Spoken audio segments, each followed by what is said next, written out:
Quando nós estamos falando de liderança, nós envolvemos muitas pessoas. E por isso nós precisamos de estar pensando que essas pessoas elas se inspiram em nós. Vamos lá, quando você fala de um líder jamais ele vai conseguir liderar se ele não tiver sempre muito incrustado em sua pessoa. O líder nunca vai ser um bom líder se ele não tiver a sabedoria da gratidão. A gratidão é algo que todos os seres humanos deveriam exercitar. A gratidão é você saber que a sua vida, ela sempre está muito boa. Você sempre pensa em melhorar, sim, mas você sempre agradece o que acontece em sua vida. A gratidão é o instrumento número 1 da sua felicidade. Você não exerce a liderança, você não estimula pessoas, você não gera confiança, se você não for uma pessoa grata. Tem um exercício que é muito legal que nós podemos estar fazendo. Eu convido você a fazer esse exercício, que é o seguinte: experimente ficar uma semana sem reclamar.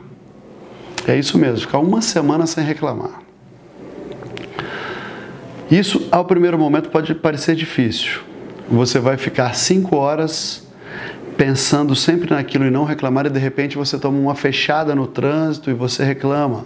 As suas torradas queimam e você reclama. Mas quando você começa a exercitar o não reclamar, você vê o potencial que você atinge em avaliar todos esses pequenos detalhes como coisas insignificantes de sua vida. Na verdade, elas são. A sua vida é muito maior do que isso. Tantas pessoas passam por problemas tão sérios e você muitas vezes reclama por uma torrada, reclama por causa de uma fechada. Você reclama por causa de um término de namoro. Você reclama porque ficou gripado. Você reclama porque na véspera do seu aniversário você quebrou o seu salto. São todas coisas muito pequenas. E se nós tivéssemos em mente que essas coisas muito pequenas, essas picadas de alfinete, elas jamais poderiam nos perturbar a alma, nós estaríamos seguindo o caminho correto. Mas veja bem, falar em liderança é muito mais do que isso. Falar em liderança é você ter ferramentas e técnicas para você aumentar sua produtividade. É você ter técnicas para aproveitar melhor o seu tempo. Aproveitar o tempo hoje é um grande mistério dos seres humanos. Hoje o que mais se ouve dizer é: o dia é muito curto, eu não consigo fazer tudo em um dia de 24 horas. Mas veja você, todos os grandes realizadores, eles tinham dias de 24 horas. Nunca foi diferente. O que mudava era a forma de aproveitar aquelas 24 horas. Em que você foca o seu tempo? Se você tem um tempo que você gasta ele com videogames, com novelas, se você adora telejornais, se você gosta de leituras que não te acrescentam, realmente você vai consumir muito do seu dia. Se você é daquelas pessoas que desperdiça muito do seu tempo olhando redes sociais e você está olhando a vida das pessoas e você está vendo a sua vida passar, realmente o seu dia é pequeno para você estar cuidando de coisas circunstanciais de menor prioridade. Mas se você tem foco, se você, quando pensa em equilibrar a sua vida dentro de corpo, mente e espírito, você cuida de você cuida da sua família, você cuida da sua saúde, você cuida do seu trabalho e você procura fazer essas coisas bem feitas, as coisas que realmente importam para você, elas vão estar funcionando. Pode faltar tempo para outras coisas, mas vai faltar sempre tempo para as coisas de menor prioridade, acredite. Tudo é organização. Veja bem, você precisa de, dentro do seu dia, cuidar dos seus exercícios físicos, você precisa de cuidar dos seus familiares, você precisa de estar sempre cuidando do seu intelectual, estudando, aprendendo. Você precisa de estar encontrando os seus familiares e os seus bons amigos. E você pode fazer isso, desde que você tenha uma organização, você tenha disciplina, você tenha uma agenda ativa. O grande problema de hoje é que as pessoas elas vivem em agendas passivas. A vida organiza a agenda das pessoas. Você chega em casa, você não tem um planejamento do que você vai fazer. Você acorda no dia seguinte, você não sabe o que você vai fazer. A vida impõe o que vai fazer. Você acorda E a vida te impõe você pegar um controle e ligar a televisão.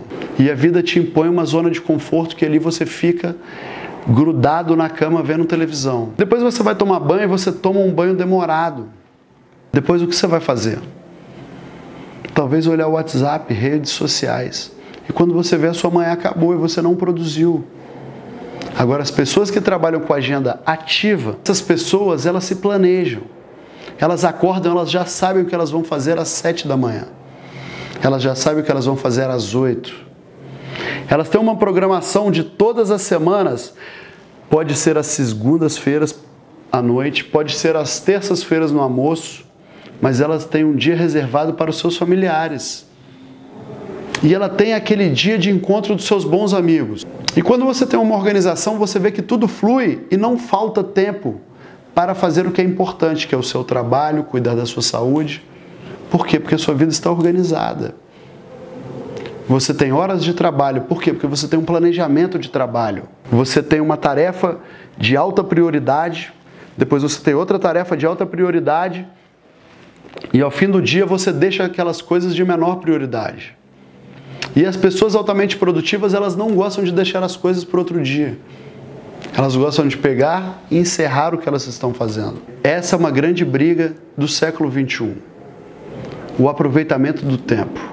Lutar contra a procrastinação. Por que as pessoas procrastinam tanto? Isso não faz bem. Porque está dentro da zona de conforto. É uma falsa tranquilidade emocional. Mas, na verdade, isso gera uma inquietude emocional. Porque você não fica feliz com pouca produtividade. Você não fica feliz com um mau aproveitamento do tempo. Você pode aparentar que a sua vida vai ser chata se ela for regulamentada por uma agenda. Você pode achar que as coisas vão ser monótonas. Você pode achar que você vai ter rotina. E para muita coisa é importante ter rotina. Porque a rotina é o que vai dar velocidade nas suas atividades. Você tem que ter rotina para todos os dias, naquele horário, você fazer o seu exercício físico. Você querendo ou não, você vai fazer aquele exercício físico naquele horário. Tem um assunto muito interessante que eu acho que vale conversarmos sobre ele nesse momento, que chama-se Selfie 1 e Selfie 2. Todo mundo conhece esse famoso Selfie 1 e Selfie 2. É aquela vozinha, você já deve ter falado, tem um anjinho de um lado e tem um capetinho do outro. Tem alguém que te diz, vai, você tem que acordar, você tem que fazer. E a outra voz do outro lado diz, não, você está cansado, descansa. É o famoso Selfie 1 e Selfie 2. Quem nunca ouviu falar dessas vozes?